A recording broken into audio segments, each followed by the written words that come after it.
Welcome everyone to another episode of Meet the Marketer, where we meet marketing and industry professionals from around the tours and attractions world. And today we have my friend Marica Mackenroth Brewster down in New Orleans. Marica, welcome. So happy to have you. Thank you for having me. This is awesome. Absolutely. Marica, you and I talked earlier this summer, and you shared with me a little bit about just your history of how you got into this space. And I was wondering if you could share what you were doing and what you were up to before the launch of your agency, the Von Mack Agency. Oh my goodness. So my background is a cross between marketing agency and in-house tourism marketing. I went to college for marketing. I went to Loyola, graduated in 2005, so years and years ago. And I went straight into the digital agency spectrum with the Netcom group. And down here in New Orleans, you're going to be in tourism one way or another, whether you work with worldwide brands or local brands. It's just part of our culture down here to work in tourism. So I, right out the gate, as a coordinator, digital coordinator, I was working with the Louisiana Office of Tourism. I was doing things for, local huge tourism conglomerates. And then Hurricane Katrina happened. So from there, there was lots of puzzle pieces moving all around. And I had the honor of working at many agencies that needed some help and someone who was in town and who was willing to trust someone who had just started out because they needed that seat filled. So I was able to kind of level up in my knowledge much sooner than I would have probably been able to otherwise. So that was a benefit of Hurricane Katrina, which there weren't very many. And so, years down the line, I connected with a tourism agency at the time called Cajun Encounters, and they did swamp tours. And they actually followed me from one agency I worked from to another. And then they called me and wanted me to go in-house and just create their sales department, create their marketing department. And from there, we grew from just being a swamp tour company to a conglomerate called Pelican New Orleans, which did swamp tours. They had visitor centers throughout the city. They had a limousine company. There was a restaurant. There were so many of them. And by the time I left, there was, over 300 people there, and it was a very well-known brand. But I just kept wanting to go, and I really liked agencies. So at the time, I was actually, someone had approached me from a New Zealand tourism marketing agency called Tomahawk Tourism to start out found their United States office. So that was about 4 or 5 years ago. And I founded that, got them lots of clients, really, really got back into working in tourism and an agency and digital. And then I just really wanted to do something on my own. So a little over 3 years ago, I branched off, got Von Mack. Von Mack is based off of my maiden name. It was what I always wanted to be. I wanted to be Von Mackenroth. So that's kind of a neat story. And it was from there, we just blasted off. And it's been a joy working with clients from not only New Orleans, but the Panhandle, Grand Cayman, New York City. We've really kind of grown up and above, and it's been a joy. So that's the story. Amazing. I love it. Von Mack was birthed in the swamps of Louisiana. That's true. Very, very connected for sure. I love it. So this is the question I'm going to ask you, and it's a question that I know you ask every single one of your clients, but what makes Von Mack Agency unique? What's your USP in the world of tourism marketing agencies that operators are looking at? So there's two main pillars that we really kind of go after at Von Mack. There's lots of, not lots, but there are enough digital and marketing agencies for tourism. We're different in that we are boutique, which means that we're small. We're not this huge scale operation. We've all worked within the tourism sector as well as agencies. So we're boutique. You have this very personalized experience with us, and we're smaller. You get this little small creative camp. And trailblazing is our other keyword that we really go after. So anything that we do is not going to be your standard boxed option. We're going to go custom. We're going to think out of the box. We're going to do something where it's like, oh, of course, Von Mack did that, like the tourism pens or something crazy, that comes from the side that catches your attention. So we're both boutique. We try to be trailblazing, but above all, we're very honest and authentic, and we love what we do. I love creativity, so now I've got to ask since you brought it up. What's one of your out of the box sort of strategies or ideas that you've had for one of your clients? Oh my goodness, it has been okay. So we had this one client. It's actually a convention visitors bureau. It's called LA Cajun Bayou, and they wanted to partner with another place, another convention and visitors bureau called Tourism Tangi, Tangipahoa, in creating one campaign. And they had no idea how to do this, but they were friends. The two executive directors were friends, and they came to me and they're like, "Well, how can we do this? How can this work?" And I was like, "Well, I don't know how that could work because it's tax dollars, and how are we going to send people somewhere else with your own tax dollars? How's that going to work?" So we looked at their analytics. We looked at where the visitors were coming to and if they even had interest in one another in both destinations, and they did.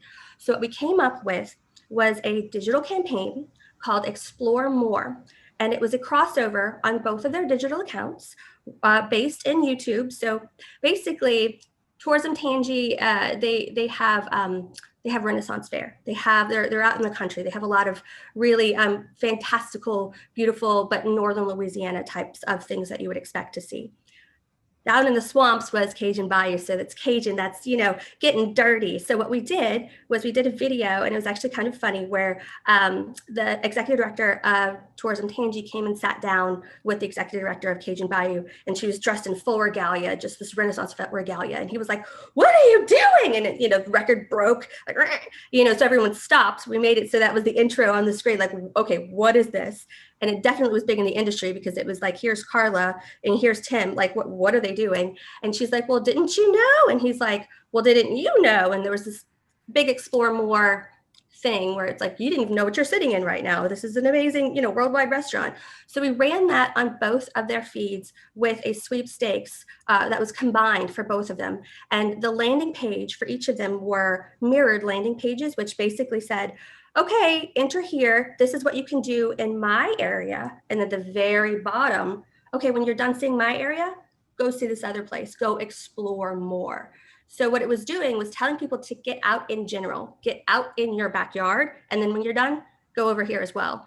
And then they took over each other's Instagrams. They did all of that feed. And then at the winner was actually going to be announced at their, both football teams, college football teams were playing each other for the finals. And we announced it there with both of the mascots of their football teams. So that was a Facebook, Instagram Live. And so that was, it was the first time in Louisiana that we got these cross campaigns for both of the CVBs. It was picked up by the New York Times. It was a great challenge to have, but it was fun to be a part of along the way.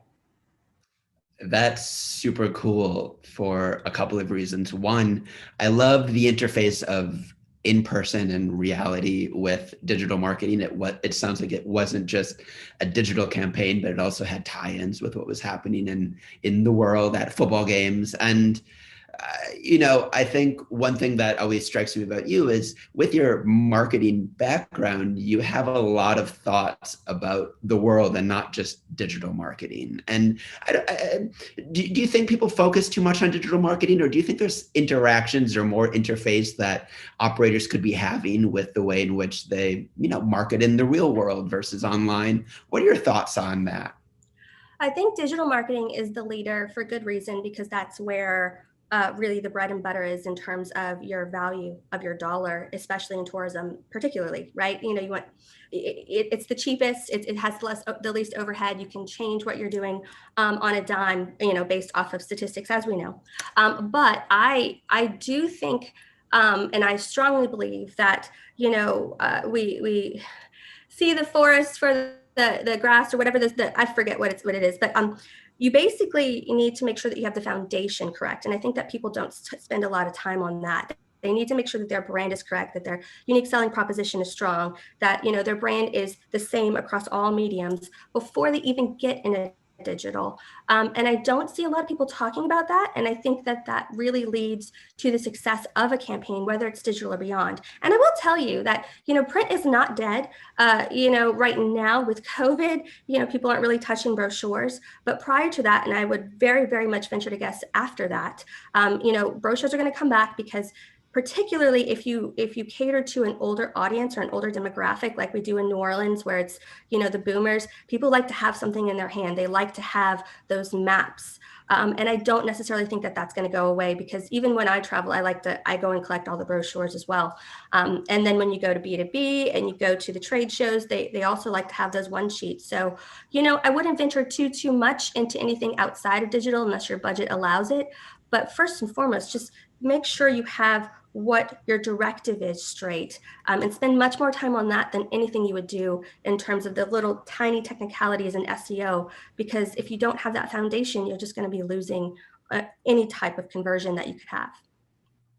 How does that passion, sort of your passion for the fundamentals of business, factor into the way you work with your clients? Do you onboard them in a way that makes sure they're focusing on that? What does that look like? 1,000%, yes. So it's actually from the very start, whether we're working with them in person or if they're not in our area. What we do is we actually ask for, we sign NDAs, but we ask for access to Google Analytics, and we will see where their opportunities lie. We will do Google Trends analysis, anything that we can see in terms of data before we even get a proposal together, because we need to see, if they have a huge bounce rate, if they're not selling things, maybe it's because their positioning is off. So we want to see, their competition. And that's a lot of stuff we do before we even sign with a client, because we want to make sure that, the campaigns that we're responsible for can actually produce. So that will come up in discussion, that will come up in, a very rudimentary, base research point for us. But yeah, it leads the gamut in terms of everything we do. And if we think that your foundation is not strong enough, if your positioning is not strong enough, then we're going to recommend that first before we do any type of campaign. And that'll be, in terms of our proposals, that's actually stages. So stage 1 will be, website foundation, brand foundation, marketing pillars. And then stage 2 is going to be the campaigns, because we feel that strongly about it. Nice. What would you say for early stage businesses that might not be ready for a marketing agency yet, could focus on or do in terms of content marketing that you think would be a productive use of their time?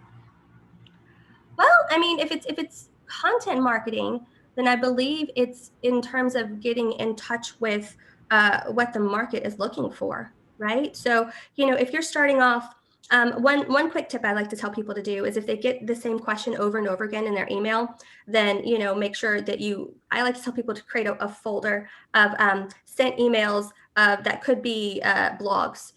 So you answer that question one time and you put it and you move it over into blog ideas, and then you take it, you reword it a little bit, and then you make it its own blog. And then that's going to be something that maybe people will continually ask, and you will show up possibly in a snippet for, because it's top of mind. So that's already doing the research for you. That's just organically being top of mind. So I would definitely be cognizant of the types of things people are requesting from you initially. Pay attention and don't brush it off. Kind of get that structure from the beginning.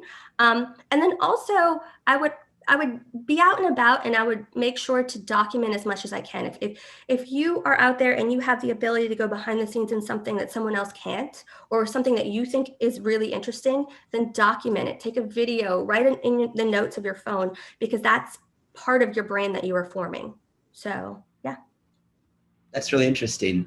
What would you say operators spend too much time focusing on? Are there things that you notice that they are asking you over and over again? You say, well, listen, I know you're obsessed with that, but let's divert some of that energy and talk about this instead. Are there things like that come up? Oh, I could go off. The first thing is, I find that tour operators in general are very hyper aware of their competition, especially their immediate competition. And sometimes they pay a little bit too much time as to what their competitor is doing, their main competitor is doing.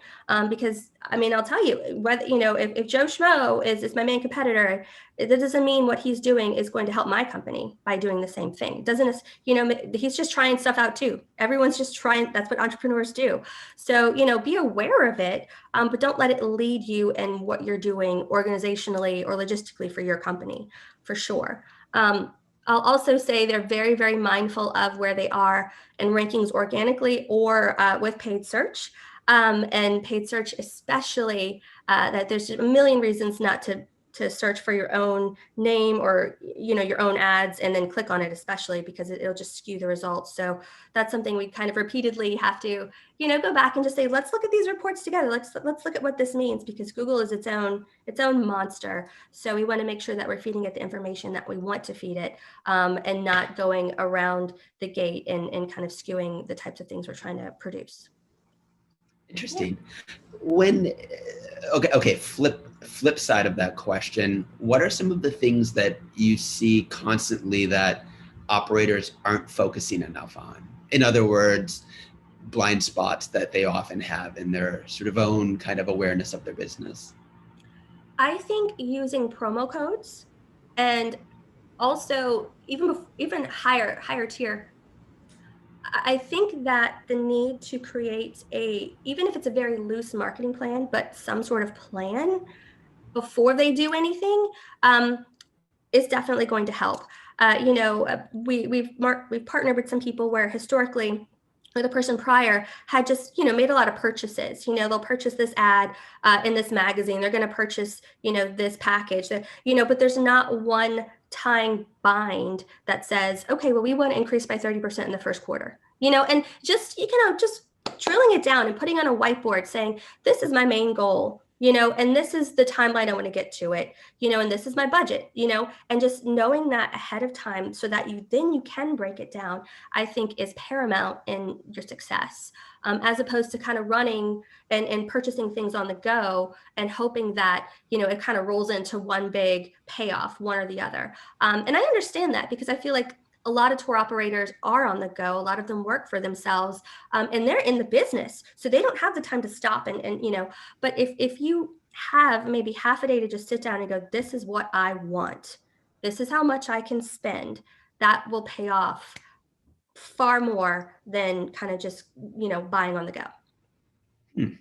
That's so interesting. You mentioned promo codes, and it got my brain thinking about gift cards and boxes and virtual tours. And we are filming this during COVID-19. My hope is that this video exists in a world eventually where COVID-19 doesn't exist. But right now, you have a lot of operators who are in sort of semi-hibernation. And I'm wondering if you have advice or strategies for things they could be doing right now, not to immediately sell a tour, but ways that they might still be putting themselves out there that could be fruitful both now and for the future. Yeah, so that's actually, so it's one of the things we speak upon, and I did a rival keynote on it, which were, figuring out exactly where you are initially in the sit, walk, run stage. What can you do? What should you be doing? And then going over, within that, we went over, the top of mind things you can be doing and what you should be spending your time on based off of the stage that you're in. There's a lot of things you can do. I would say, number one, content. Don't go dark. This is not the time to go dark at all. Keep that going, and try to keep the development of your brand going. I think that exploring partnerships is a great opportunity now, especially if you can find someone that is already kind of prospering a little bit. What I tell people to do is just to physically go, wear a mask, but physically go, in the center of town or where you're operating, and look at, where people are going. If people are in town, are they going to a restaurant? Where do you see people scampering off to? And then, once you kind of get a very physical lay of the land, because digital can tell you some stuff, but you kind of have to sit in it sometimes. I think it's important. Once you get that lay of the land, then be like, okay, well, who can I partner with? Okay, that restaurant is great. Can I sponsor some coasters? Or, hey, everyone's going, playing at this park with their kids. Can I find a way to put a banner out there that says, I'm giving kids tours, or, carriage tours that are kid friendly, or what have you, so you have to kind of really get in the now in terms of COVID, to kind of try to get, people in the door. In the long run, I think SEO is always good. I think brand building is always good. Depending on your budget, I would love it if you could do some Facebook ads and really kind of get some, things rolling and building and snowballing towards when we are ready to actually get out there and do stuff. But I think that it's going to depend on budgets, and I think that budgets are kind of low right now, so I'm not going to push anything that costs overhead outright without speaking to someone directly. It's really interesting that you brought up partnerships, and you had mentioned also the collaboration between the two different brands earlier. What is that something every operator should be thinking about, looking outside of themselves and thinking of ways they could creatively collaborate with other people in the industry or vendors? Is that something that Von Mack kind of often advises or thinks about? It's an interesting tack because it's social and it's engaging and it's sort of going outside of the little business box that we often put ourselves in. Yeah, and I think that probably leads, that's because myself and everyone at Von Mack, we're problem solvers as well as trailblazers, but we've also all worked within tourism. So, we find ourselves working with clients logistically behind the scenes as well as with campaigns, which is kind of a small point of difference. But, for example, we had this one client who, they're selling out.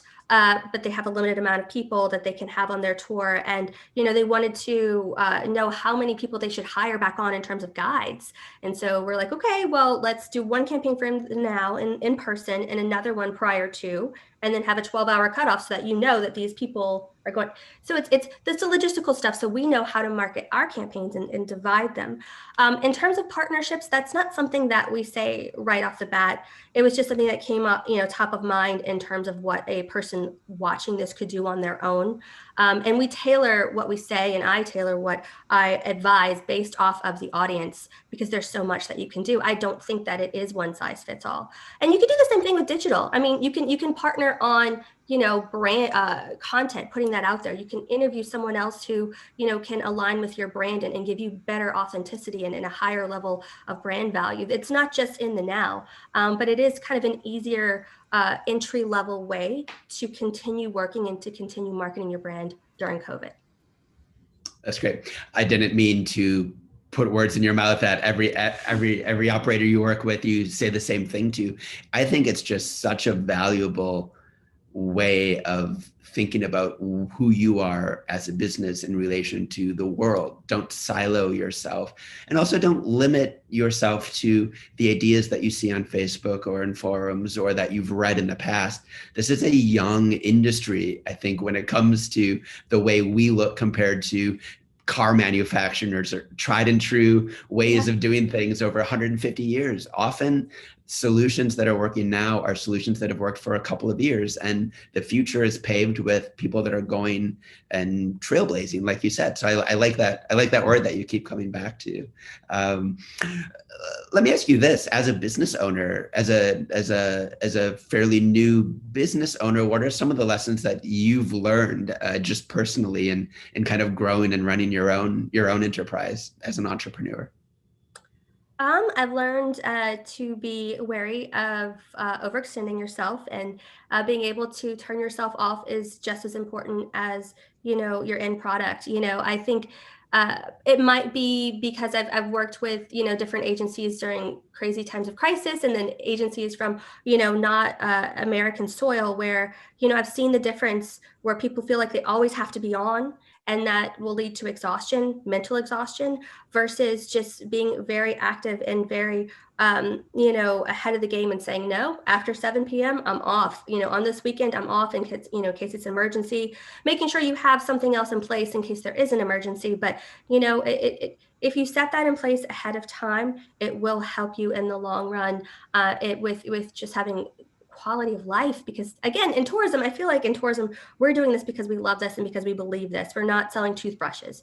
We came to this as business owners in this industry because we believe in travel and we believe in what it does culturally and for the person. So, we have to reflect on ourselves as well. So that's something that I would definitely say, make sure that there's turn off hours, make sure that you set boundaries, but also, don't ever forget why you did this. And it's okay to give yourself kind of passion projects as well. We do that with Tourism Strong. You can play a little, allot yourself some time, because in the end, that will also help your brand and your business in ways you wouldn't even expect.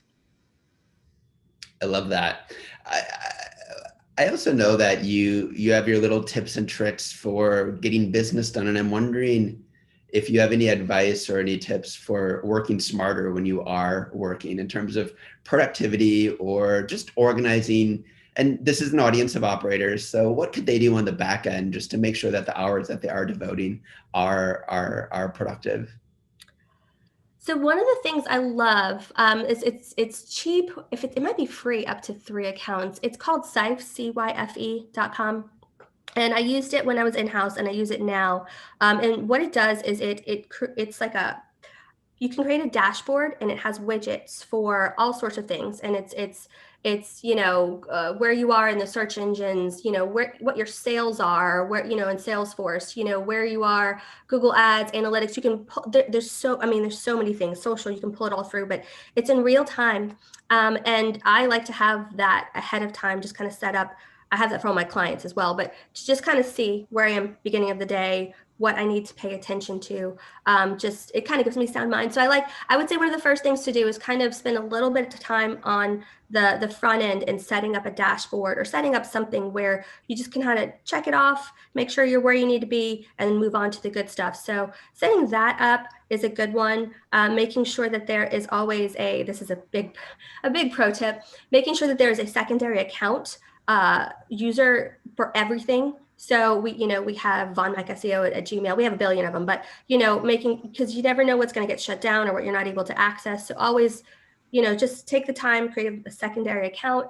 But yeah, I mean, there's lots of different softwares you can use. There's lots of different processes that you can use. It's all going to depend on how you like to work, I think. And so, there's ones that will track your time. I'm not somebody who remembers to press that button, but I make my team members do that. I think that it's checks and balances, and it's allotting certain time to be creative. We have whiteboards everywhere, and just saying, okay, this is where we're all going to stop this discussion. We're going to go walk to this whiteboard, and we're going to just put it down, and then we'll give ourselves 45 minutes, and then we have to get back to it. So that's another one. I love that.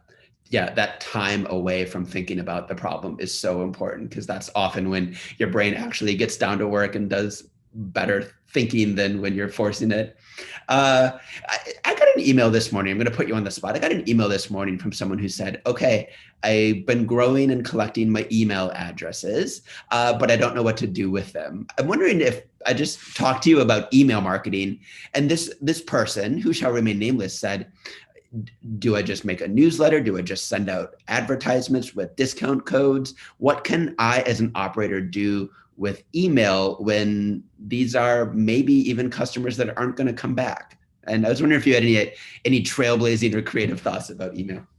Oh, there's so much. There is so much you can do. And I think it depends on how many you have in terms of the list that's going to help you, or, make for allowances to do other things. So for example, Facebook, you can load those in there, make an audience out of that, and then create a lookalike audience, targeted to certain cities. So, that will basically give you the data points of the types of people that will have the higher propensity to connect with your brand and possibly buy, So the first thing I would do is just load those into Facebook and create a little, even if it's a tiny campaign, so that you can use that as initially maybe something you can do for gift cards, because this is the holidays. And then with the lookalike audience, that could be something, where you're trying to get an actual lead in terms of a visitation, closer to the door. I would definitely also email them. I would send out something, I would say at least monthly, that has authority on the types of content that you would have on your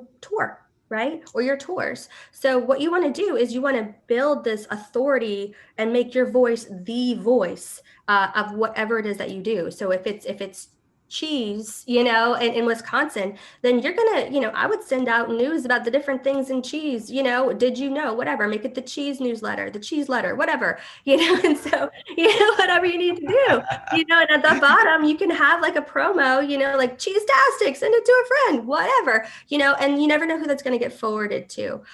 So that's an additional way that you can have that connection. You can build that authority. You never know what's going to get forwarded. And it could also, lead to your social accounts where you're able to connect with them, retarget, all that good stuff.